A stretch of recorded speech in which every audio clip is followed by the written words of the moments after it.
The year 1876 baked Arizona into a red brick.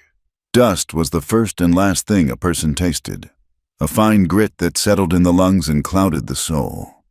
It rose from the hooves of tired horses, billowed from the wheels of freight wagons, and hung in the air like a shroud over the town of Dry Creek. The town was a hopeful name for a place that had forgotten the memory of rain.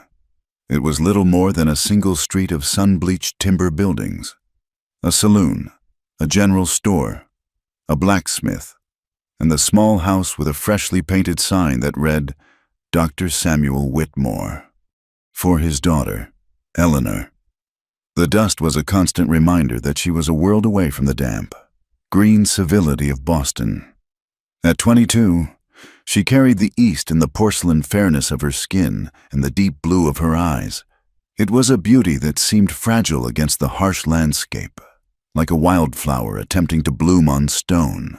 The men in town looked at her with a mixture of reverence and hunger, as if she were a cool drink of water they were not sure they were worthy of. The women watched her with a sharper, more calculating gaze, noting the fine stitching on her dresses and the way she held her shoulders, a posture that spoke of books and quiet rooms, not of scrubbing floors and fighting the endless war against the red dust. Eleanor felt their eyes on her but did not understand them. She saw only the vast, silent emptiness of the land, a place so wide and quiet it seemed to swallow sound. The mountains burned in the distance, their jagged peaks the color of old blood against the impossibly blue sky. This was a land of extremes, of scorching sun and freezing nights, of sudden, brutal violence and a profound, aching loneliness that seeped into her bones. She had followed her father here after her mother's passing, believing in his dream of bringing modern medicine to the frontier. But while he found purpose in setting bones and stitching wounds, Eleanor found only a deepening sense of dislocation. Her world had shrunk to the confines of their small house and the duties within it. A life measured in tending her father's instruments and praying for a rain that never came. The day the sky turned yellow, a sick, ominous shade. Eleanor was trying to coax life into a small patch of earth behind the house.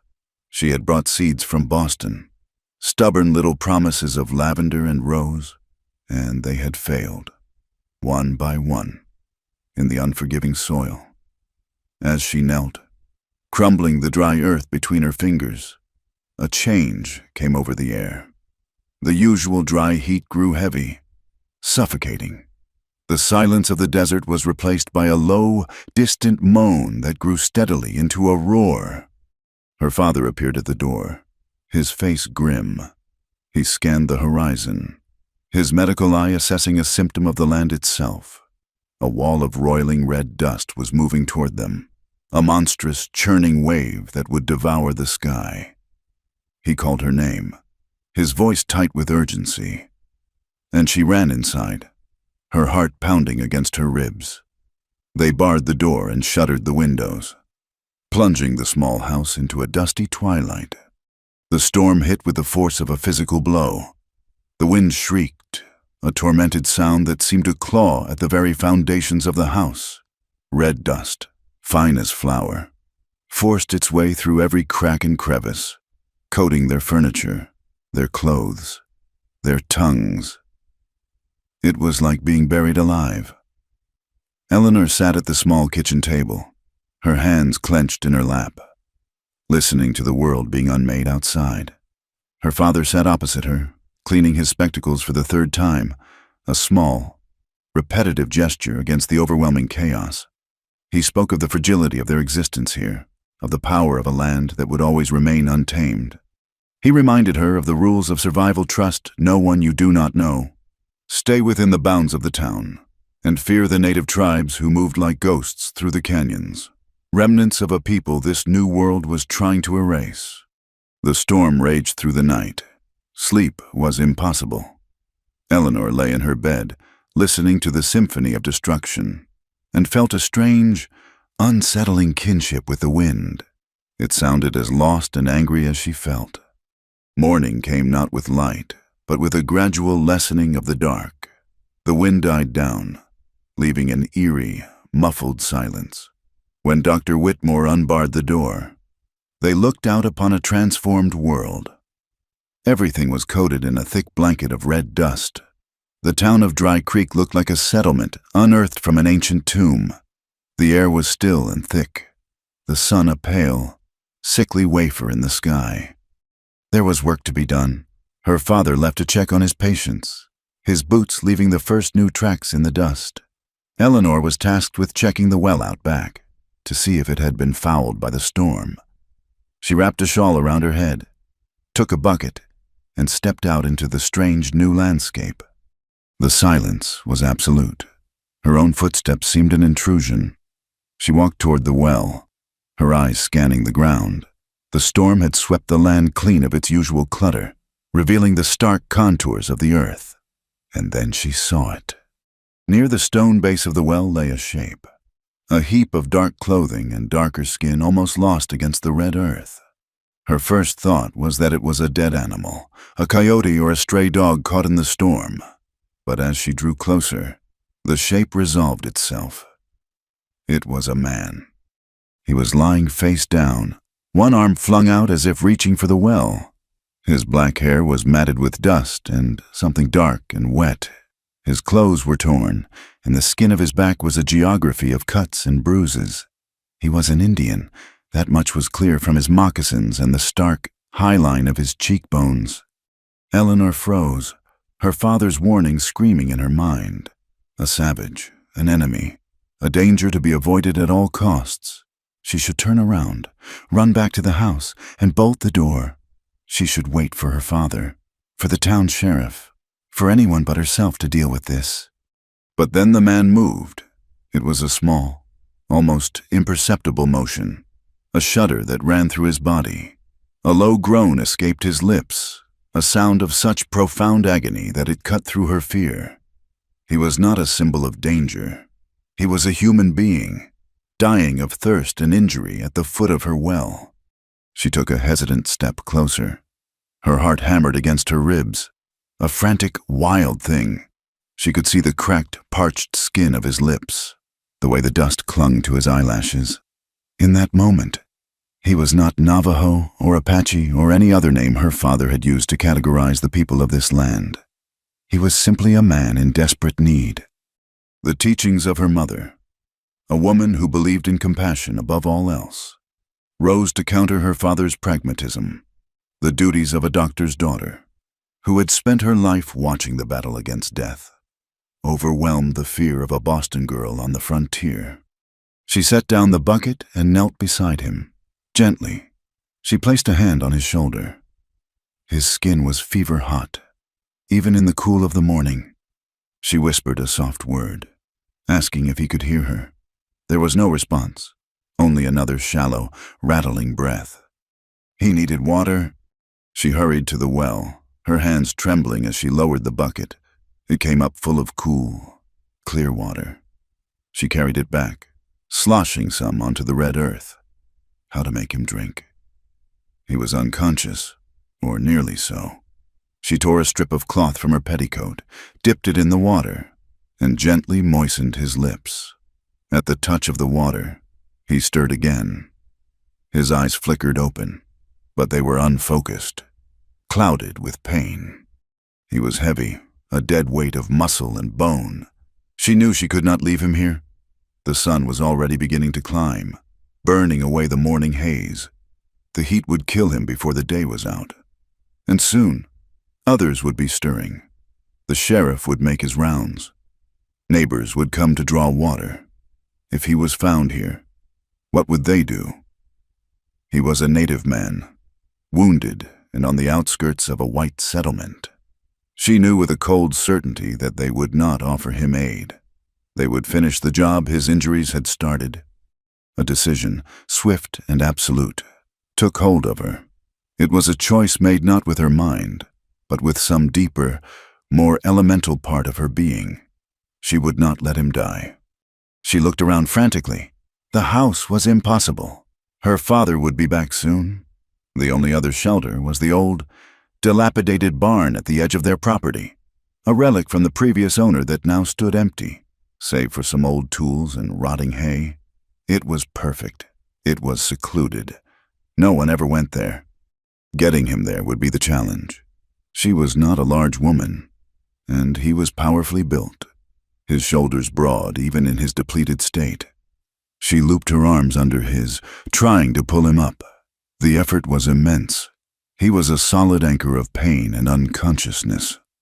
Gritting her teeth, she pulled, dragging him backward, one grueling inch at a time. His moccasins carved 2 long furrows in the thick dust. Every muscle in her body screamed in protest. Her breath came in ragged gasps. The red dust rose around them, clinging to her sweat-slicked skin. She paused every few feet, her lungs burning, her vision swimming. During one of these pauses, his head lolled to the side. She saw his face clearly for the first time. It was a strong face, carved from the very rock of the mountains that loomed on the horizon. Despite the dirt and the blood, there was a fierce, proud beauty to it that stole her breath. A strange, unfamiliar feeling stirred in her chest, something warm and protective that had nothing to do with duty and everything to do with the man himself. Finally, after an eternity of straining and pulling, she reached the barn. The heavy door groaned in protest as she heaved it open just wide enough to slip through. The air inside was cool and smelled of old hay and dry rot. It was dark, the only light coming from the cracks in the wooden walls. She dragged him into the deepest shadow, collapsing beside him, her body trembling with exhaustion. She had done it. She had moved him. She had hidden him. She sat there for a long moment, listening to the sound of her own frantic heartbeat and his shallow, labored breathing. She had crossed a line. She had brought a wanted man, an enemy of her people, into her sanctuary. She had defied her father, her town, and every rule of survival she had been taught. A great wave of fear washed over her, cold and sickening. What had she done? But then she looked at him, lying broken in the shadows, and the fear receded, replaced by that same stubborn warmth. She had done the only thing she could. She had chosen compassion over caution, humanity over law. She rose, smoothed down her dusty dress, and walked to the barn door. Peeking out, she saw the world was as it was. The sun was higher. The town was slowly coming to life. No one had seen her. Her secret was safe. For now. She closed the heavy door, plunging them back into darkness, and in the quiet cool of the barn, a new and dangerous chapter of her life began. The days that followed were a blur of secrecy and fear. Eleanor lived a double life, a quiet, dutiful daughter in the small, sunlit house, and a nervous conspirator in the shadows of the old barn. Each trip she made, carrying a small portion of their food or a jug of fresh water, was a journey fraught with peril. She moved with a stealth she never knew she possessed, her eyes constantly scanning the empty space between the house and the barn, her ears straining for the sound of her father's footsteps or a neighbor's call. The man in the barn remained lost in a world of fever and pain. He drifted in and out of consciousness, sometimes murmuring words in a language she did not understand, a river of soft, guttural sounds that spoke of a life lived under an entirely different sky. Eleanor did what she could. She cleaned his wounds with boiled water and carbolic soap from her father's supply, her touch gentle but firm. His injuries were severe. Beyond the cuts and bruises, there was a deep gash on his side, angry and inflamed. That worried her most. It was the color of a bad sunset, and hot to the touch. It was while cleaning this wound on the second day that she saw it. She had unlaced the tattered remnants of his leather shirt to better tend to his torso. The fever had slicked his skin with a sheen of sweat, and the muscles of his chest and shoulders were sharply defined, a landscape of hard-earned strength. There, over his heart, was a tattoo. It was not the crude ink of a sailor or a soldier. This was something else entirely. A complex maze of dark blue lines that formed a symbol she could not decipher. It was a pattern of angles and curves that seemed to speak of the sun and the eagle, a mark of identity that was as much a part of him as the color of his skin. She drew her hand back as if burned. She had seen similar markings on the Navajo weavers who occasionally came to the edge of town to trade blankets. This was a tribal marking. It was the brand of the enemy, the sign of the savage her father had warned her about. All the stories she had ever heard, tales told in hushed, fearful tones around campfires and in the general store, came flooding back. Stories of raids, of cruelty, of a people who were fundamentally, irrevocably other. The man on the hay groaned, his eyes fluttering beneath his lids, and the fear was momentarily replaced by a surge of pity. He was not a warrior now. He was a broken man, helpless and dependent on her mercy. Still, the discovery unsettled her to her core. She had not just saved a stranger. She had harbored a man her people considered their foe. The act of compassion now felt like an act of treason. The world outside the barn seemed to conspire to amplify her fears. 2 days later, a patrol of cavalry soldiers rode into Dry Creek, their blue uniforms and Union flags a stark, orderly contrast to the chaotic red dust. They brought with them a nervous energy that quickly spread through the town. Eleanor was at the general store, purchasing flour and salt, when she overheard the talk. The soldiers were not on a routine patrol. They were hunting a man. Sheriff Miller, a man whose authority came more from the size of his belly than the speed of his gun, was listening intently to a young, tight-lipped lieutenant. The name they spoke sent a chill through Eleanor's blood. Tarak. They were hunting a Navajo warrior named Tarak. He had been a scout for the army, they said, one of the best. But he had turned on them, betrayed a patrol, and escaped into the mountains. He was considered extremely dangerous, a renegade who knew the army's ways and the desert's secrets. A substantial bounty had been placed on his head, enough to make a poor man rich for life. Deputy Harlan, a younger man with restless eyes who had made his interest in Eleanor uncomfortably clear on several occasions, spoke up with a swagger. He said he would keep his eyes peeled, that no savage was going to hide in his territory for long. His gaze swept the store and landed on Eleanor, a possessive look that made her skin crawl. She quickly paid for her goods, her hands trembling so badly she could barely count the coins. She felt as if the name Tarak was branded on her forehead for all to see. She hurried home, her mind racing. Tarak. The man in her barn had a name, and it was the name of a wanted man, a fugitive with a price on his head. That evening, the sunset was a violent spectacle, a bleeding gash across the horizon that painted the dust in the air 100 shades of crimson and violet. The beauty of it was fierce and terrible, a perfect reflection of the turmoil in her soul. She and her father sat on their small porch, a nightly ritual they had maintained since arriving in this harsh land. But tonight, the comfortable silence between them was gone, replaced by a tense, unspoken current. Dr. Whitmore finally broke the quiet, his voice heavy. He had heard the news from the soldiers. Of course, the whole town was buzzing with it. He spoke of the necessity of law and order on the frontier, of the clear and unbreachable line between civilization and savagery. He looked at his daughter, his eyes full of a stern, protective love. "Eleanor," he said, his voice low and serious, "these are dangerous times. This man they are hunting, this Tarak, he is a symptom of the disease of this land. A man who breaks faith with his own cannot be trusted. If you are to ever encounter such a person, you must not hesitate. You run. You find the sheriff. You do not let your good heart cloud your judgment." He paused, his gaze intense. To help a person like him is not an act of charity. It is a sin against God and a crime against the law. It endangers not just you, but this entire community. Do you understand me? "Yes, Father," she whispered, the words tasting like ash in her mouth. It was the first time she had ever directly lied to him, and the betrayal of it was a physical pain, a tightening in her chest. She felt like a hypocrite, A fraud sitting beside this good, honest man who believed his daughter to be as pure and transparent as glass. Her inner world was a battleground.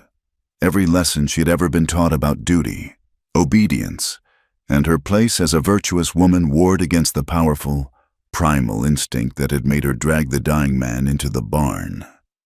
She had been raised to believe that morality was a simple thing, a clear path of right and wrong laid out by the Bible and by society.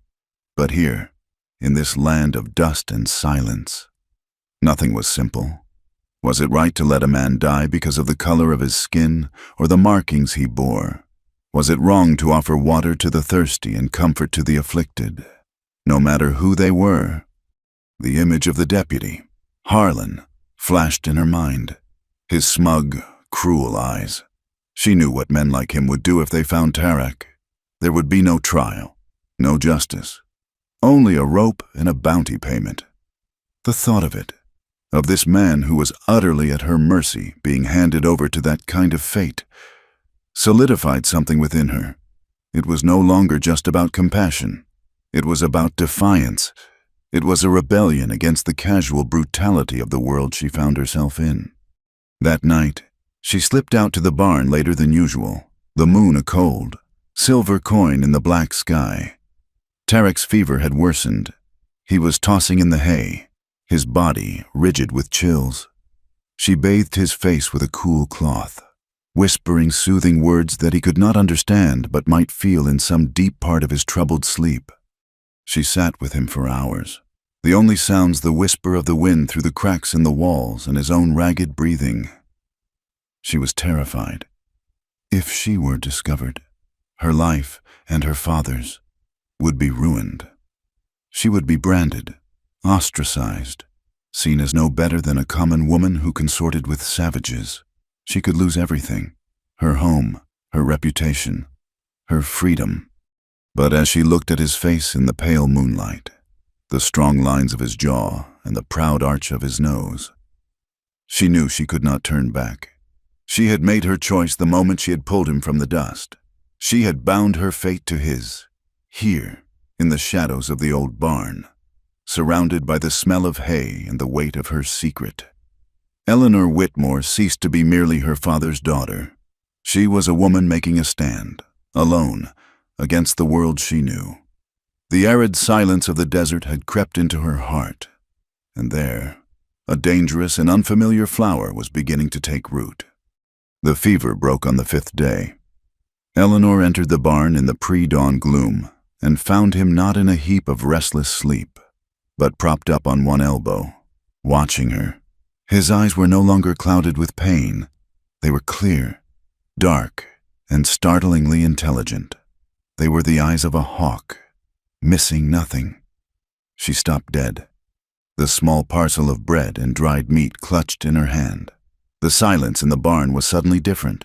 It was no longer the empty silence of sickness, but the charged, waiting silence between two living, breathing people. He said nothing. He simply watched her, his gaze tracking her every small movement as she set the food down and approached with the water canteen. She knelt a few feet away, her heart a wild bird beating against the cage of her ribs. All the things she had planned to say, the simple questions about his health, evaporated in the intensity of his stare. She felt exposed, as if he could see the secret life she had been living, the lies she had told, the fear that was her constant companion. She held out the canteen, water. The word was a thin, reedy sound in the quiet space. He continued to watch her for a long moment before giving a slow, deliberate nod. He took the canteen, his fingers brushing against hers. His touch was warm and firm, a jolt of life that shot up her arm. He drank deeply, his throat working. When he was finished, he wiped his mouth with the back of his hand and handed the canteen back, his eyes never leaving hers. "Thank you," he said. The words were a surprise, a low, rough sound, like stones grinding together in a dry riverbed. His English was heavily accented but clear. "You are welcome," she managed to reply. "You have been very sick." He nodded again, a flicker of something unreadable in his eyes. He looked down at his bandaged side, then back at her. The unspoken question hung in the air between them. Why? Why had she done this? She had no answer, none that she could put into words. Their communication in the days that followed was sparse, built from single words and gestures. A quiet understanding grew in the spaces between their languages. He would point to the sliver of sky visible through a crack in the wall and say a word in his own tongue, a word that sounded like the whisper of the wind itself. She would repeat it, her Boston accent clumsy against the ancient sounds. She would then say sky, and he would repeat it, his voice shaping the foreign word with care. They built a small, secret vocabulary: water, bread, sun, moon, pain, heal. He told her his name was Tarak. She told him hers was Eleanor. He said it slowly, the syllables a soft caress in his rough voice. He spoke very little about himself or how he came to be wounded and left for dead. He was a man wrapped in a profound stillness, his economy of motion matched by his economy of words. But his eyes were always speaking. They held a deep, abiding sorrow, the look of a man who had seen too much of the world's cruelty. But there was strength there too, an unbreakable core of resilience that she found herself increasingly drawn to. He was nothing like the wild, unthinking savage from the stories. He was quiet, observant, and possessed a dignity that seemed to fill the small, dark space of the barn. The ritual of tending to his wounds continued, but now it was different.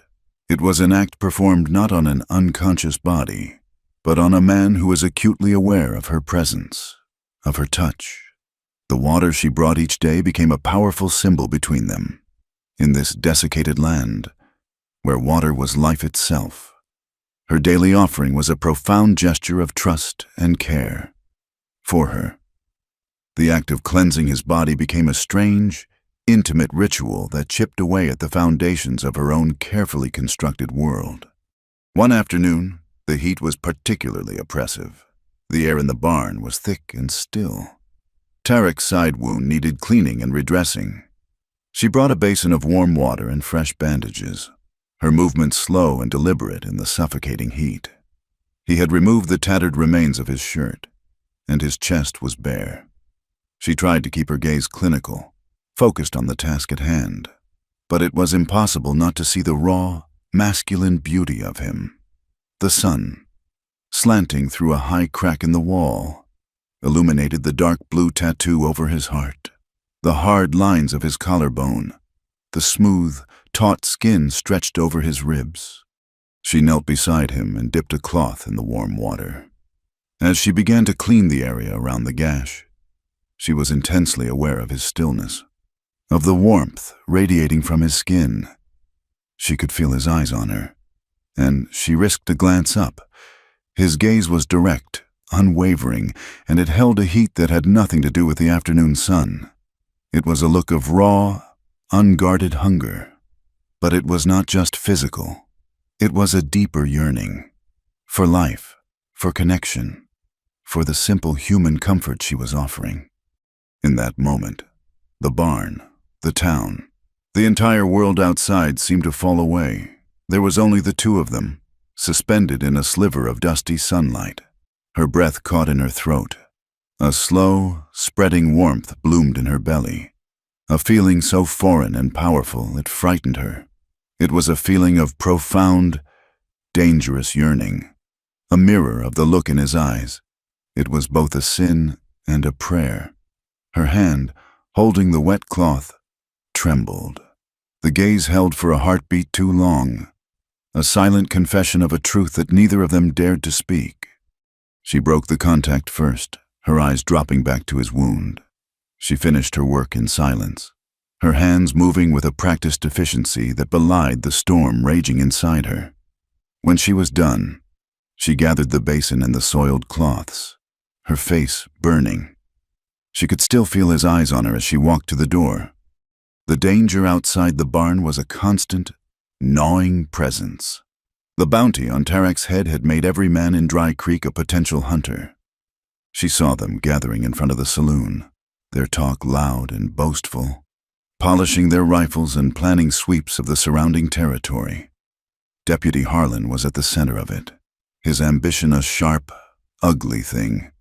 His eyes seemed to follow her everywhere, and each time he looked at her, she felt a cold knot of dread. He saw her as a prize to be won, like the bounty, and she knew instinctively that he was a man who would not be deterred by a simple no. The fear of discovery was a physical weight on her shoulders. She understood with perfect clarity what would happen if her secret was revealed. The town would turn on her in an instant. The women who now nodded politely would whisper behind their hands, their eyes full of scorn. They would call her a fallen woman, an Indian's companion. The word was a vile thing, a brand of ultimate shame from which there was no recovery. Her father would be destroyed. His practice, his standing, his entire life in this new place would be reduced to ash. He would look at her with eyes full of a shame and disappointment that would be worse than any punishment the law could devise. She was caught between two impossible worlds. In the light of day, she was Eleanor Whitmore, the doctor's respectable, virtuous daughter. In the shadows of the barn, she was a criminal, a traitor, a woman tending to a forbidden man and feeling a forbidden desire. Every trip with a basin of water, every stolen moment of shared silence, was another step away from the life she was supposed to live. Her heart was cracking, splitting open like the dry earth, and she did not know if the thing growing in that new space was a beautiful, rare flower or a deadly, poisonous weed. She only knew that she could not stop watering it. His recovery was a false dawn. For 2 days, he seemed to gather strength, his movements becoming more certain, his appetite returning. He watched Eleanor with a quiet intensity that she was beginning to find more comforting than unsettling. But on the 3rd night, the heat returned. It came on him suddenly. A vicious, consuming fire that started deep within and radiated outward until his skin was scorching to the touch. The gash on his side, which had appeared to be closing, was now an angry, swollen purple, weeping a thin, foul fluid. The infection was poisoning him from the inside out. Eleanor knew this with the grim certainty of a doctor's daughter. She had seen men in her father's care succumb to such fevers, their bodies racked with delirium until their hearts simply gave out. A desperate, cold fear seized her. She spent the night bathing his forehead with cool cloths, but it was like trying to quell a forest fire with a cup of water. The heat would recede for a moment under her touch, only to surge back with greater intensity. He began to mutter again, not the soft, river-like sounds of his own language, but sharp, broken cries of pain that tore at her soul. By morning, he was lost to her, his body a battlefield. He tossed in the hay, his powerful muscles bunching and releasing in violent shudders. His eyes, when they opened, were glassy and saw nothing. She tried to make him drink, but the water dribbled from the corners of his mouth. She was losing him. The thought was not an abstract fear. It was a sharp, physical agony in her own chest. The man who had looked at her with such profound, silent understanding was disappearing into the furnace of his own body. She was alone with this. She could not go to her father, for that would mean confessing everything and condemning them both. She was his only hope, and her simple remedies were failing. She sat back on her heels in the dusty straw, her mind racing, searching through every scrap of medical knowledge she had gleaned from her father's books and conversations. Poultices, herbal teas. Nothing she had access to would be strong enough to fight a poison so deep. And then she remembered something her father had said long ago about treating a child with a runaway fever in Boston. When the body's own heat becomes the enemy, you must fight fire with its opposite. You must cool the entire body, quickly, to shock the system and break the fever's grip. The only way to do that was with a full bath. The idea was so outrageous, so impossible, that she almost dismissed it at once. It was an act of unthinkable intimacy, a violation of every boundary of propriety that had ever been drilled into her. To undress a man, a native man, and bathe him like a child. It was scandalous. It was a sin. But then she looked at him, at the tremor running through his powerful frame, and she heard the death rattle in his breathing. What was a sin against propriety compared to the sin of letting a man die when you had the power to save him? Her decision was made in that moment. The fear for her reputation was a pale, flimsy thing compared to the ferocious, primal need to keep him alive. The logistics of her plan were a nightmare. The barn had an old, forgotten watering trough in a corner, half filled with ancient, dusty rainwater. It was large enough. She spent an hour dragging it to the center of the barn, her muscles straining, her hands raw. Then she had to empty it, scooping out the foul water and debris with a bucket, before scrubbing it clean as best she could. The water was the next problem. The well was too public, but there was a rain barrel at the back of the house, partially filled from a brief shower weeks ago. In the blistering heat of the day, with her father away on his rounds, she began the arduous process of carrying the water, bucket by bucket, from the house to the barn. Each trip was a torment of fear. She imagined eyes on her from every window, her father returning early, Deputy Harlan making an unexpected visit. But the street remained quiet, lost in its midday stupor. She needed warm water, not cold, to avoid shocking his system too severely. Behind the barn, hidden by a crumbling stone wall, she built a small, smokeless fire with dry kindling, heating the water one kettle at a time, a process that took hours. The sun was beginning to set by the time she had filled the trough with enough lukewarm water. Her dress was soaked with sweat and streaked with dirt. Her body ached with a weariness so profound it was almost a comfort. As twilight bled through the cracks in the barn walls, she went to Tarak. He was barely conscious, his breathing shallow. She spoke to him in a low, soothing voice, telling him what she was about to do, though she knew he likely could not understand. Getting him from the hay to the trough was the hardest part of all. He was a dead weight, his body uncooperative. She half dragged, half carried him, his fevered skin searing her own. Her arms were wrapped around his bare chest, her face pressed against his shoulder. The scent of him, of dust and sweat and sickness, filled her senses. It was an intimacy born of pure desperation. With a final, desperate heave, she managed to get him over the edge of the trough. He slumped into the water, which splashed over the sides, soaking the dirt floor. He was a large man in a small space, his long legs bent, his head lolled back against the wooden rim. His eyes were closed. She took a deep breath, her heart pounding a frantic rhythm against her ribs. She took the bar of soap she had brought and a soft cloth. Then, her hands trembling, she began to bathe him. She started with his face, gently washing away the grime and sweat, tracing the strong lines of his brow, his cheekbones, his jaw, then his neck and his shoulders, her hands moving over the hard, coiled muscles. She tried to remain detached, to think of it as a purely medical procedure, but it was impossible. This was not a patient. This was Tarak. She was touching him in a way she had never touched another human being, her fingers learning the texture of his skin, the landscape of his body. The steam rose around them, creating a small, private world in the cavernous dark of the barn. The only sounds were the soft splash of the water and his ragged breathing. She worked her way down his chest, over the intricate tattoo that lay over his heart. Her fingers traced the lines of it. A secret script she could not read but was beginning to understand was the very map of his soul. She washed the angry, infected wound on his side with extreme care, her touch as gentle as a prayer. She was leaning over the trough, rinsing the cloth. When he moved, it was not a gentle stirring, but a sudden, violent shudder, a massive tremor that convulsed his entire body.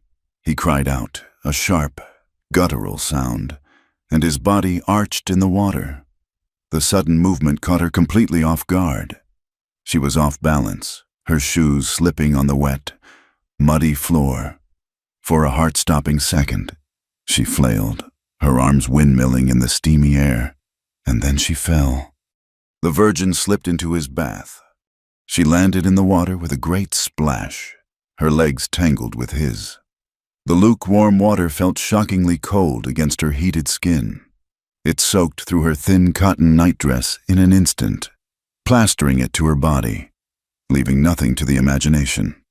She came up sputtering, her hair dripping in her eyes, her heart hammering against her ribs with a force that threatened to break them. He had gone still. The violent shudder had passed, and his eyes were open. They were no longer the glazed, unseeing eyes of a fevered man. They were his eyes, clear, dark, focused entirely on her. He was looking at her, not through her. He saw her. He saw her tangled in his limbs, her drenched dress clinging to every curve of her body, her face just inches from his own in the rising steam. The world stopped. Time itself seemed to hold its breath. She expected to see confusion in his eyes, or perhaps anger. She was prepared for lust, for the raw, animal hunger of a man looking upon a woman in such a state of undress. But what she saw in his gaze was none of those things. It was something far more profound and infinitely more devastating to her composure. She saw gratitude, a deep, soul-shaking thankfulness that was as clear as a spoken word. She saw a fierce, desperate desire, not for her body, but for the life she was fighting to give him. And underneath it all, she saw a flicker of awe, of wonder, as if he were seeing a spirit, a miracle rising from the water to save him. In that endless moment, suspended in the water with him, she felt the last of her old self dissolve. The carefully constructed walls of propriety, of duty, of what was right and what was wrong, crumbled into dust and were washed away. All that was left was this man, his dark eyes holding hers, and a truth so powerful it felt like a physical blow. She was no longer just his savior. She was bound to him, her soul tangled with his as surely as her limbs were. The love she had been fighting, the desire she had been denying, was not a sweet sin. It was simply the truest thing she had ever known.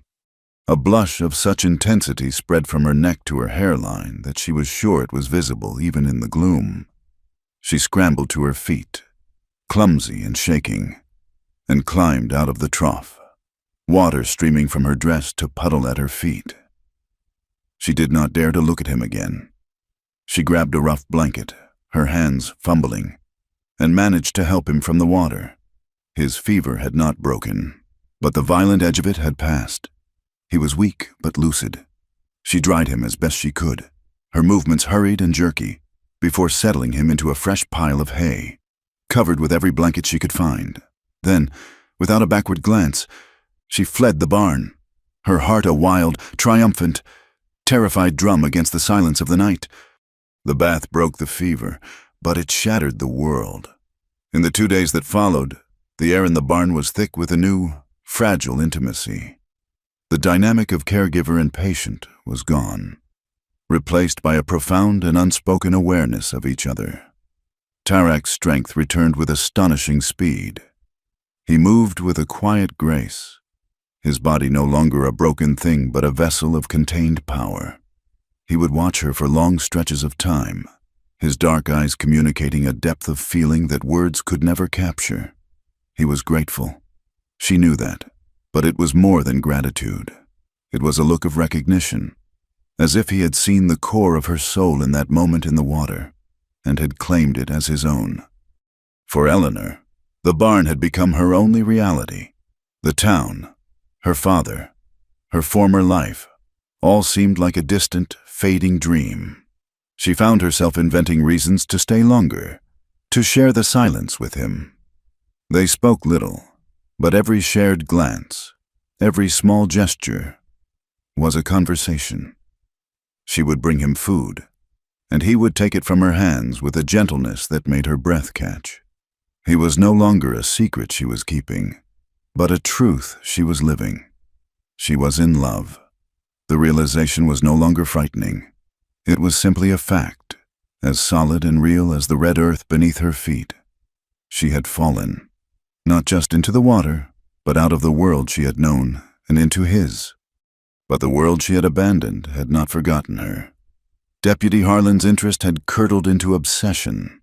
He could not understand her rejection of him, her quiet withdrawal. He saw it as an insult, a challenge to his pride. He began to watch her. His eyes narrowed with suspicion. He saw her slip away from the house at odd hours. He saw the tension in her shoulders, the way she scanned the street as if expecting a threat. His mind, steeped in jealousy and ambition, began to invent scenarios, each one darker than the last. He convinced himself that she had a secret lover. One night, driven by a gnawing suspicion, he crept onto the Whitmore property. The moon was a sliver, offering little light. He moved in the shadows, his boots silent in the deep dust. He saw a faint, flickering light coming from the cracks of the old barn. His heart began to pound with a vicious, triumphant rhythm. He crept closer, his hand on the butt of his pistol. He put his eye to a wide crack in the timber. What he saw stopped his breath. The light came from a small lantern. In its soft glow, Eleanor was sitting on a hay bale, mending a tear in a man's leather shirt. And the man, sitting opposite her, was the Navajo warrior, Tarak. He was not a prisoner or a patient. He was watching her work, a soft, private smile on his face. The scene was one of shocking domesticity, of a quiet, shared peace that Harlan had only ever dreamed of having with her. Rage, cold and pure, washed over him. It was a rage born of jealousy, of racial hatred, and of a deep, wounded pride. She had not chosen a secret lover from the town. She had chosen this, a savage, a fugitive. He saw not a man, but the bounty, the creature the army was hunting. And he saw his opportunity. He could have the money, the glory, and his revenge all at once. By destroying Tarak, he would expose Eleanor, leaving her shamed, ruined, and with nowhere to turn but to him. He backed away from the barn, a cruel smile twisting his lips in the darkness. He did not go to the sheriff. He went straight to the lieutenant in charge of the cavalry patrol. The next afternoon, as Eleanor was preparing to take Tarak his meal, he stopped her. He had been restless all day, pacing the confines of the barn like a caged wolf. He stood before her now, his face a mask of grim urgency. "They are coming," he said, his voice a low rumble. Who is coming?" she asked, her heart beginning to flutter with a sudden, nameless dread. "The soldiers. I can feel it. The air has changed." He looked down at her, his hands coming up to gently cup her face. His touch was warm and steady. "You have saved my life. Eleanor, I will not bring this danger to your door any longer. I must leave." "No," she whispered, the word a desperate plea. "You are not strong enough. Where will you go?" "I am strong enough," he said, his voice firm. "And I will go where they cannot find me, but I will find my way back to you. I promise you this." Tears welled in her eyes. She did not want to believe him. She did not want to let him go. But she saw the iron resolve in his eyes, the warrior's instinct that had kept him alive this long. He knew the danger better than she did. He pulled her to him, a swift, hard embrace that stole her breath. He held her for only a moment, but in that moment, she felt the entire world shift. Then he released her, gave her one last burning look, and slipped out the back of the barn, vanishing into the shimmering heat haze of the desert as silently as a ghost. She stood there for a long time, the empty barn echoing the new emptiness in her soul. She did not have to wait long. Less than an hour later, she heard the thunder of hooves. The cavalry patrol, led by the triumphant Deputy Harlan and the stern-faced lieutenant, surrounded the property. They stormed the barn first, their guns drawn. Eleanor watched from the porch, her body frozen. As Harlan emerged, his face a mask of fury. He had found the trough, the discarded bandages, the lingering scent of another human being, but his prize was gone. "He was here!" Harlan shouted, his voice cracking with rage. He pointed a trembling finger at Eleanor. "She hid him. The doctor's daughter has been hiding that murdering savage." The accusation, shouted for all the town to hear, was like a physical blow. Her father came rushing out of the house, his face a mixture of confusion and disbelief. Neighbors began to emerge from their homes, their faces a mixture of fear and morbid curiosity. The lieutenant approached Eleanor, his eyes cold and hard. "Is this true? Miss, have you been aiding a fugitive?" Eleanor lifted her chin, the terror inside her solidifying into a cold, hard resolve. She would not let them see her break. "I do not know what you are talking about," she said, her voice steady. Harlan laughed. A short, ugly sound. "She is a liar. Search the house. The whole town knows she has a soft spot for the wrong kind. It is a sickness. The whole place is tainted by her sin. It needs to be cleansed." His words, shouted to the gathering crowd, were a spark in a tinderbox. The townspeople, their fear of the unknown fanned by Harlan's rhetoric, began to murmur. The murmur grew into a growl. They saw not a young woman, but a traitor, the source of the danger that had been haunting them. Someone threw a stone that struck the porch near her feet, and then someone threw a torch. It landed on the dry timber of the porch with a soft whoosh, and the flames, fed by the dry, thirsty wood, erupted with terrifying speed. Another torch followed, crashing through the front window. The crowd surged forward, their individual faces lost in a single, monstrous expression of mob fury. They were not just destroying a house, they were performing an exorcism, burning out the sin they believed had taken root in their midst. It all happened so fast. Her father screamed her name, his face a mask of horror. He pushed through the soldiers, trying to get to her, but the heat was already a solid wall. Eleanor was frozen, a scream trapped in her throat, watching her world burn. A piece of the flaming porch roof collapsed, a shower of embers raining down on her. The pain was searing, a line of fire across her arm and shoulder. It was the pain that broke her paralysis. She turned to run, to escape the inferno, but her father was no longer trying to reach her. He had seen the flames licking at the room that served as his office, where his life's work, his medical books and journals from Boston, were kept. With a cry of despair, he turned and ran into the burning house. "Father, no!" she screamed, her voice finally breaking free. She tried to follow him, to pull him back, but a strong hand seized her burned arm, sending a fresh wave of agony through her. The lieutenant was pulling her away from the fire, his face grim. "It is too late for him. Miss, you will not die too." She fought against him, a wild, cornered animal, her eyes fixed on the house, which was now completely engulfed in flames. She saw a shape in the window of her father's office, a brief, fleeting silhouette against the roaring orange. And then the roof collapsed inward with a sound like the world ending. A single, soul-tearing scream was ripped from her throat, a sound of such utter loss that it momentarily silenced the mob. And then she knew no more. She awoke to pain and darkness. The pain was a living thing, a fire that licked along her arm and shoulder. The darkness was the inside of a freight wagon, the air thick with the smell of dust and her own despair. She was a prisoner. Her hands were bound. She had lost everything. Her home was a pile of ashes. Her father was dead. Her reputation was a ruin. The man she'd loved was gone, a fugitive in the desert. They stopped at a military outpost, a collection of tents and rough-hewn buildings.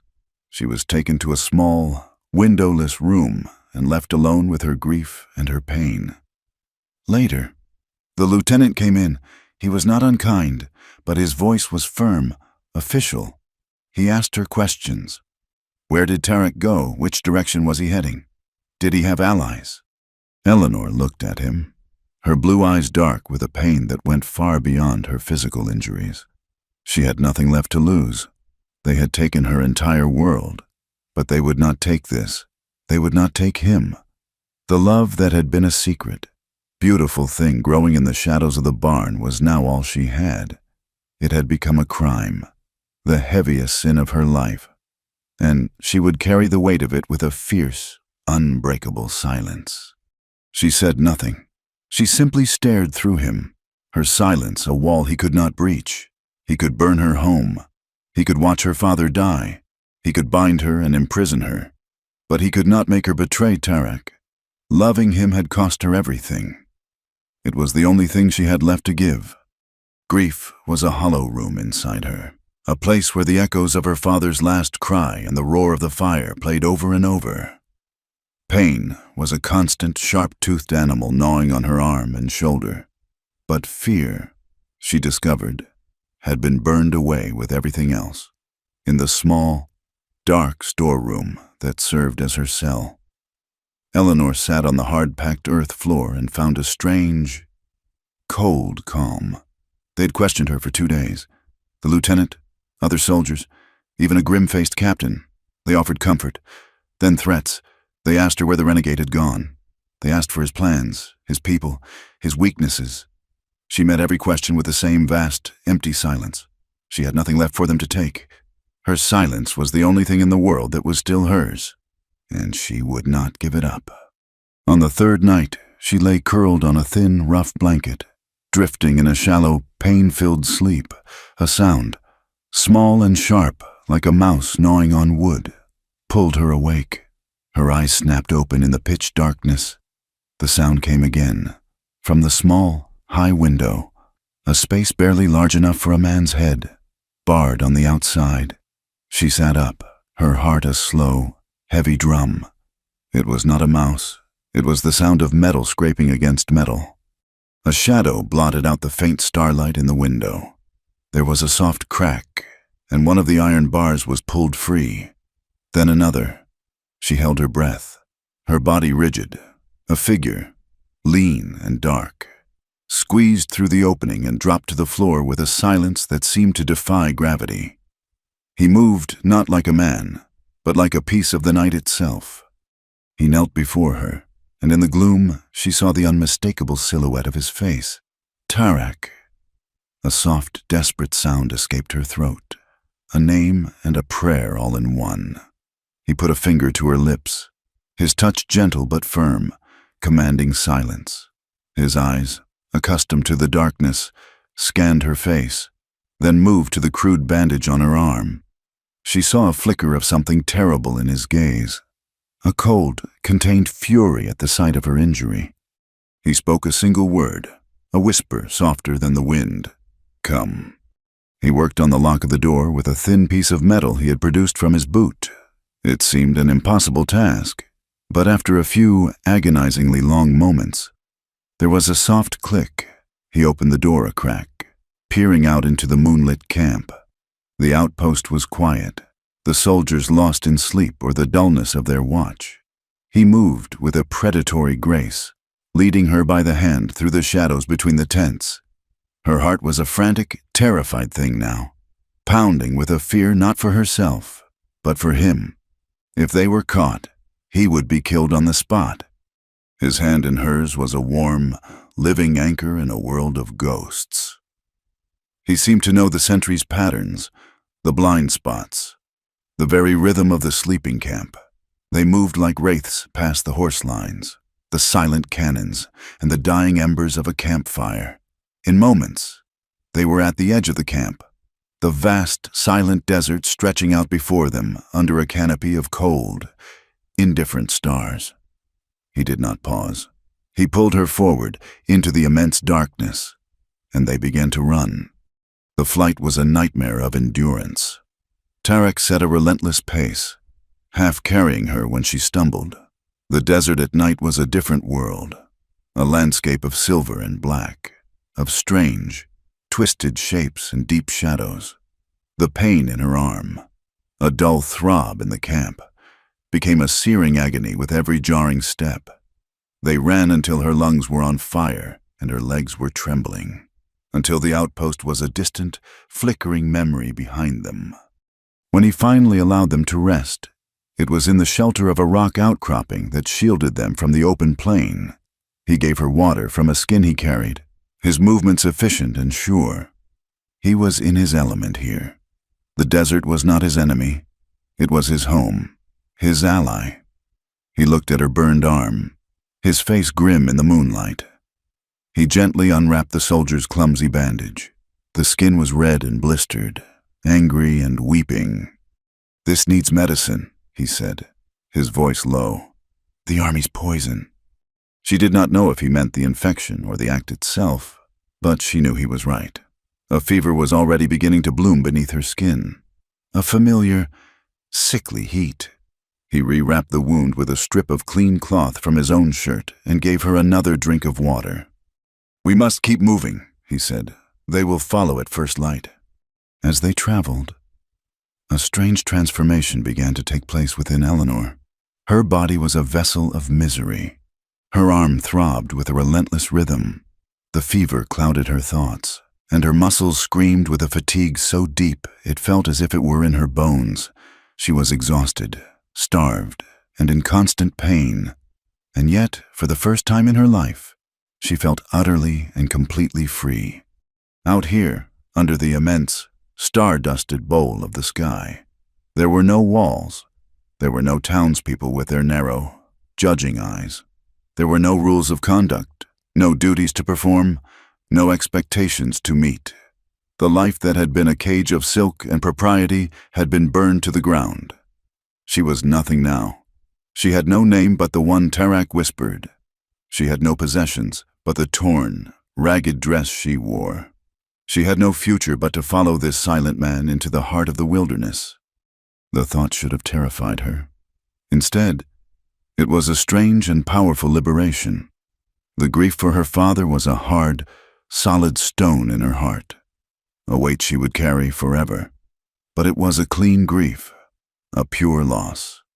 It was not complicated by the thousand small resentments and frustrations of her life in Dry Creek. As her fever rose, the world took on a dreamlike quality.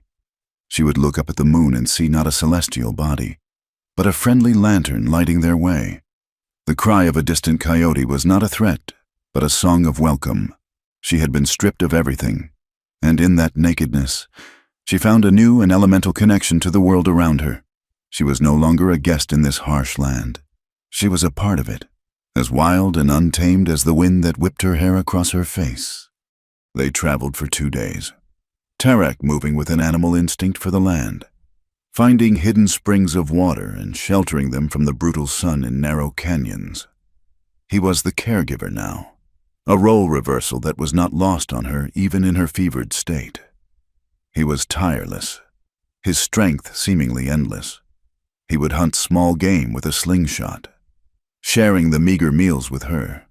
At night, he would hold her as she shivered with fever, his body a warm, solid shield against the cold and her nightmares. On the 3rd day, she knew she could go on no longer. The fever was a raging fire, and her vision was starting to blur at the edges. She stumbled and fell, and this time, she could not find the strength to rise. Tarak knelt beside her, his face etched with worry. He lifted her into his arms as if she weighed nothing and began to walk. She drifted in and out of consciousness, aware only of the steady rhythm of his heart against her ear and the strength of his arms around her. When she woke, it was to a profound stillness and a sudden, welcome coolness. They were no longer under the open sky. She was lying on a soft bed of furs in a cavern. The air was cool and smelled of ancient stone and dry earth. The only light came from the entrance, a narrow slit in a wall of red rock, through which she could see a sliver of brilliant blue sky. The cave was a womb. It was a place of safety, hidden from the world, from the sun, from the soldiers who were surely hunting them. She saw Tarak across the cavern, grinding something on a flat stone. He brought it to her, a dark, fragrant paste, and gently applied it to her burn. The poultice was cool and soothing. and she felt the fire in her arm begin to recede almost immediately. "Where are we?" she whispered, her voice a dry rasp. "A safe place," he said. He gave her water from a hollowed-out gourd. It was the sweetest, coolest water she had ever tasted. "My people have come here for generations. It is a place for healing, a place to be reborn." She looked around the cavern. On the walls, faded with time, were paintings, figures of men and animals, of suns and spirals. It was a sacred place, she realized, a church made of living rock. He had not just brought her to a hideout, he had brought her to his soul. She lay there for days, drifting in and out of a healing sleep. Tarak tended to her with a quiet, unwavering devotion. He fed her broth and strange, bitter teas that brought down her fever. He kept the poultice on her arm fresh. He spoke to her in low tones, sometimes in English, sometimes in his own language, the words flowing over her like a gentle stream. As the fever left her body, she felt the last vestiges of her old life leave her as well. The rigid beliefs her father had instilled in her, the black and white morality of her Boston upbringing, seemed like relics from another person's life. Her faith had died in the fire that took her father. Here, in this cave, a new faith was taking root. It was not a faith in a distant, punishing God, but a faith in the resilience of the human body, in the healing power of the earth, and in the profound, unshakable goodness of the man who had saved her. She had been born Eleanor Whitmore in a world of rules and religion, but in the cool, dark heart of this sacred cave, she was being reborn as something else entirely. She was being reborn as herself. A year is a lifetime in the desert. It is long enough for rock to be scoured by wind, for a river to change its course, and for a life burned to ashes to grow again from the scorched earth. 1 year after the fire, in a place that was not on any map, Eleanor found she had not just survived, she had been replanted. They lived in a small, sheltered canyon where 3 streams met, a place of rare greenness in the vast red landscape. It was a natural crossroads, and, over time, a small, unspoken community had formed there. It was not a town. It had no sheriff, no church, no single street of false-fronted buildings. It was a meeting place, a neutral ground born of necessity. Navajo families would come down from the mesas to trade blankets and silver for flour and steel knives. White trappers and prospectors, men who had left the so-called civilized world behind, would emerge from the mountains with their furs and their findings. Occasionally, a caravan of Mexican traders would pass through, their mules laden with spices and salt. It was a fragile ecosystem of commerce and cautious tolerance, a place where a person's worth was measured not by the color of their skin or the god they prayed to, but by the honesty of their trade and the straightness of their gaze. In this place, Eleanor had a name. They called her the Healer Woman. Her home was a small hogan Tarak had built for her, a solid structure of earth and wood that was cool in the summer and warm in the winter. Outside it, she cultivated a garden, a miracle of life coaxed from the stubborn soil. She grew not the fragile roses of Boston, but the hardy, potent herbs of the desert, plants whose secrets had been taught to her by Tarak and the Navajo women who had slowly, cautiously, accepted her into their world. The knowledge her father had given her, the knowledge she had thought lost in the fire, had found new life here. It bloomed in her hands. She knew how to clean a wound to prevent infection, how to set a broken bone with straight, strong splints. But now she also knew which leaves, when crushed into a poultice, would draw out the poison of a snake bite, and which roots, when boiled into a tea, would break a stubborn fever. She became a bridge between 2 worlds of healing, blending the careful science of her father with the ancient, earth-born wisdom of her new people. A grizzled trapper, a man named Jedediah, whose face was a roadmap of hard living, brought his young daughter to her one afternoon. The child was burning with fever, her breathing a shallow, rattling sound. Jedediah was a man who trusted no one, least of all a white woman living with a Navajo warrior. But desperation had driven him to Eleanor's door. She took the child in, her movements calm and sure. She did not bleed the child, as her father might have. Instead, she bathed her in cool water and gave her a bitter tea that Tarek had shown her how to make. She sat with the girl through the night, listening to her breathing, her presence a quiet, steady comfort. By morning, the fever had broken. Jedediah said nothing, but he left a fine beaver pelt at her door, a payment of deep, unspoken respect. Weeks later, a Navajo woman came to her hand badly cut by a careless knife. Eleanor stitched the wound with a fine, clean needle, just as she had seen her father do 1,000 times, and then dressed it with a paste of herbs to ward off spirits and sickness. The woman looked at the neat line of stitches with wonder, and then at Eleanor with a new understanding. Tarek, too, had found a new purpose in this place beyond borders. He was no longer a fugitive hiding in the shadows. Here, he was a leader. He carried a quiet authority that everyone, Navajo and white alike, seemed to recognize. He had been a scout for the army, and he understood the white man's mind, his language, his strange and often brutal logic. He was Navajo, and he understood the deep currents of his own people, their traditions, their pride, their long memory of injustice. He became the bridge. Eleanor would watch him as he mediated a dispute between a prospector who claimed his gear was stolen and a young Navajo hunter who claimed the man was trespassing on sacred ground. Tarek would listen to both sides, his face impassive, his dark eyes missing nothing. He would speak in English, his voice low and reasonable, and then in the flowing, musical tones of his own language.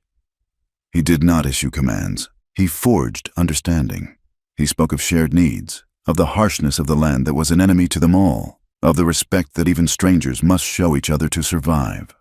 More often than not, the dispute would end not with violence, but with a quiet, grudging handshake, a trade of goods, a new line drawn in the sand that both sides could accept. He was the anchor of this fragile community, the man who held the disparate threads together and wove them into something resembling peace. But the greatest symbol of their new world was not in Eleanor's healing or Tarek's leadership. It was in the small, sleeping form that lay in a cradle board inside their hogan. They had a son. Eleanor had named him Samuel, in a quiet, tearful tribute to the father she had lost. He was a beautiful child, with Tarek's raven-black hair and strong, sturdy limbs, but when he opened his eyes, they were not the dark, knowing eyes of his father. They were the deep, impossible blue of her own. He was a child of two worlds, a living, breathing testament to a love that had refused to recognize the borders men drew on maps and in their hearts. When the Navajo women came to see him, they would touch his soft black hair and marvel at his sky-colored eyes. When the gruff trappers and prospectors saw him, they would fall silent, their hard faces softening at the sight of this small, perfect miracle. In a land defined by conflict, by the violent clash of cultures, Samuel was an emblem of a different possibility. He was a promise of a future where a man was not defined by the blood of his ancestors, but by the strength of his own heart. One evening, as the sun set, painting the canyon walls in hues of gold and rose, Eleanor sat outside the hogan, nursing her son. Tarek came and sat beside her, leaning his back against the warm earth of their home. He had spent the day negotiating a trade for corn with a group of settlers, a tense affair that had left him weary. He watched her with the baby, a look of profound peace on his face. "He has your eyes," Tarek said, his voice a soft rumble. He reached out and gently touched the baby's cheek with one long finger. "And your spirit," Eleanor replied, a small smile on her lips. "He is not afraid of anything." They sat in comfortable silence for a while, listening to the sounds of the evening, the chirp of crickets, the low murmur of the streams.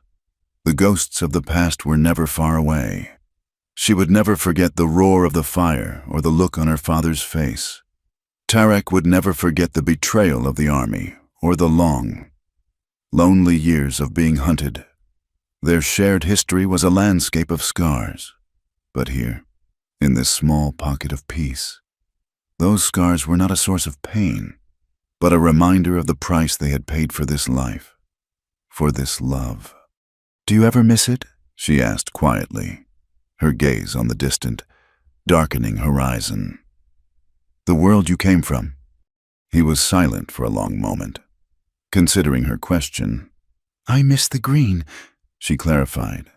"The rain, the civility." He turned to look at her, his eyes dark and serious in the fading light.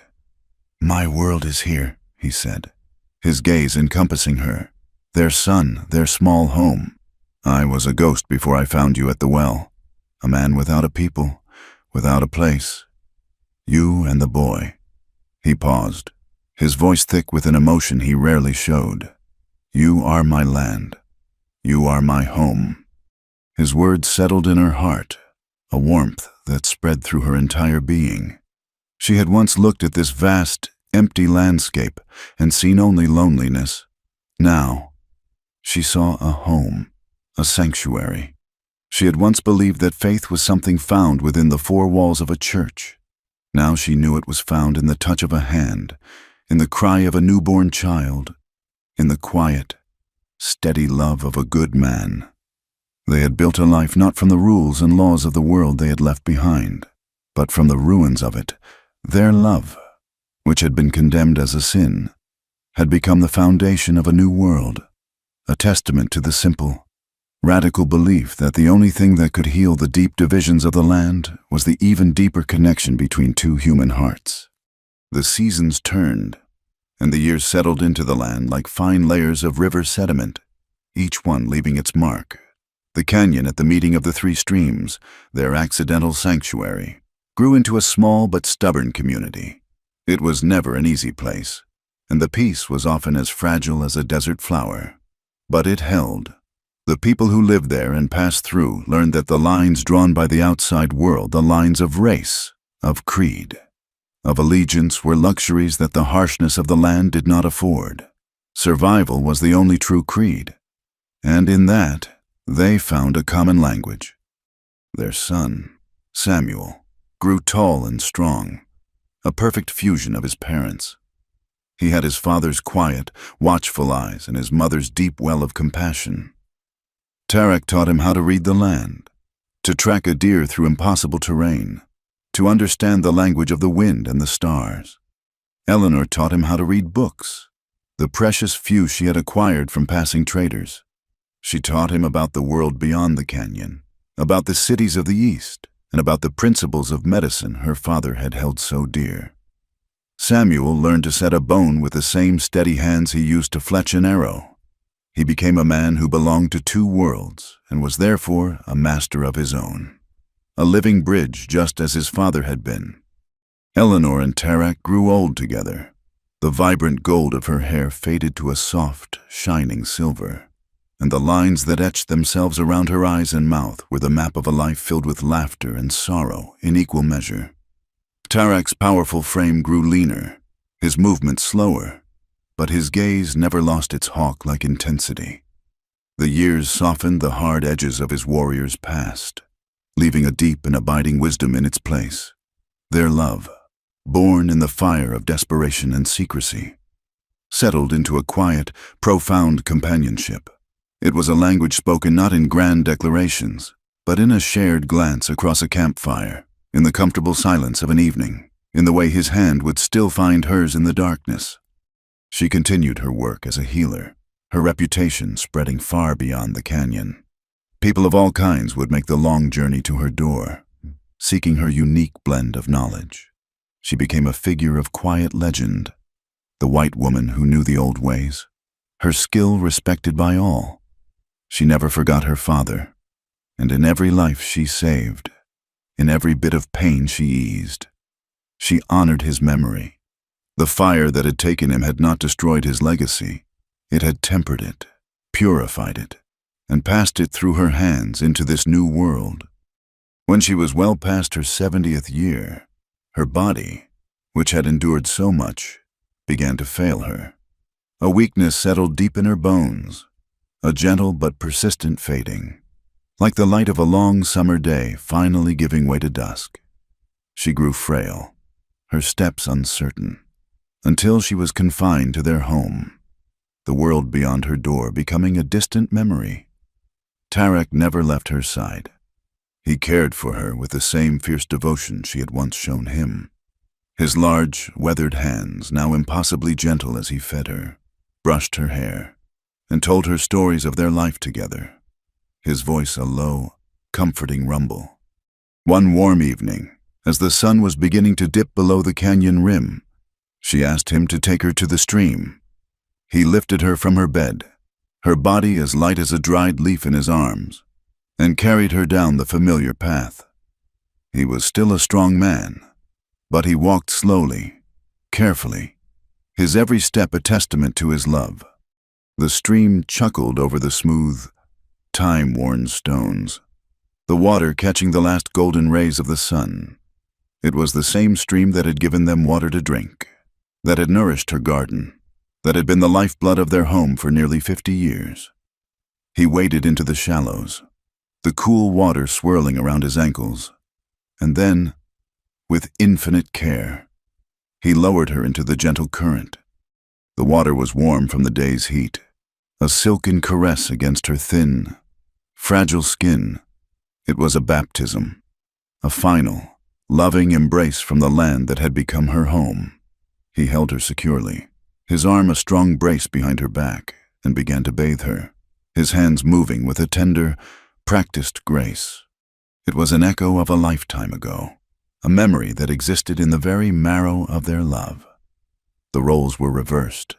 He was the strong one now, the caregiver, and she the frail one, surrendering to his care.